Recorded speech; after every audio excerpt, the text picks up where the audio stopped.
Παιδιά, δεν μιλάω γιατί τα λόγια είναι περιττά, έτσι. Ducati 996 Carbon καινούριο Stermignoni Carbon.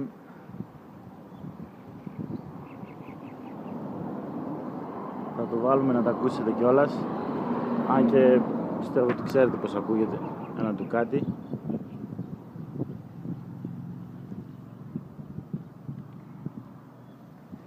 Το μηχανάκι είναι ερώτας για αυτούς που ξέρουν. Στο δρόμο, στις στροφές, παντού.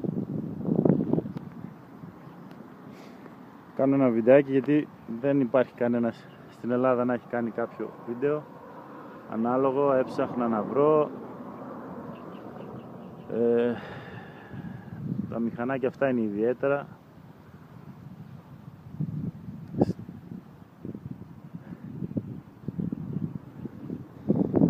Τα πραγματάκια που έχουν πάνω είναι όλα top. Κανένα ιαπωνέζικο δηλαδή δεν τα έχει.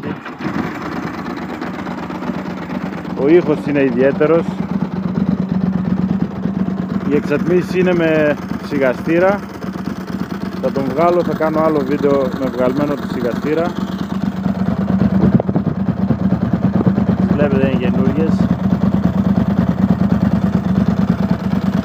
Αυτό που ακούγεται είναι ο συμπλέκτης, σιροκάμπανο που λέμε.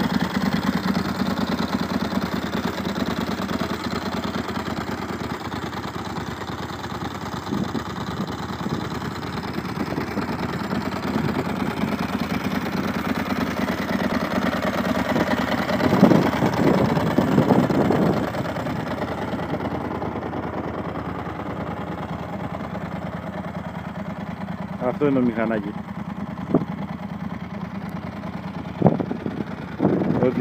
Οδηγική συμπεριφορά είναι άψογη.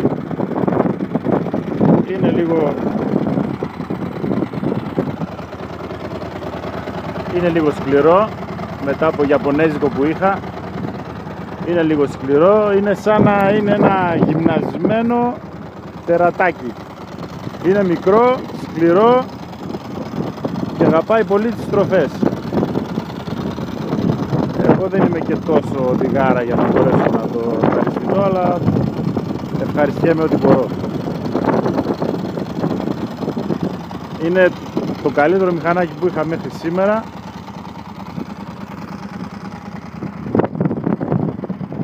Το ερωτεύεσαι εύκολα και το αποχωρίζεσαι πολύ δύσκολα. Όποιος θέλει να πάρει, γνώμη μου, δεν θα το μετανιώσει ποτέ. Ποτέ. 996. Αυτά.